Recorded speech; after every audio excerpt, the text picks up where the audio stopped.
Kakaliwalaang pwersa sa lugar na pagbabalita. Mas pinalakas at mas pinalawak ng pakikipag-ugnayan sa mamamayan.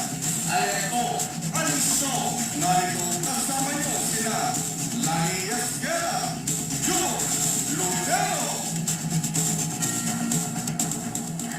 Hindi inaasahan ng mga residente ng Limay Bataan ang fish kill sa baybay ng nasabing lugar. Suspecha naman ito, posibleng tumagas na langis mula sa nakasarang planta ng kuryente ang sanhi ng pagkamatay ng mga isda.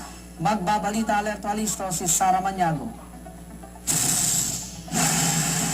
Nitong araw ng Martes at Miyerkules ay ginulantang ang mga residente ng Barrio Luz, Barangay Kitang 2, Limay Bataan nang maglutangan ang maraming patay na isda sa karagatan. Isda hong mga tumuta kahapon, parang hilo. Lumutang. Matay sila, matay.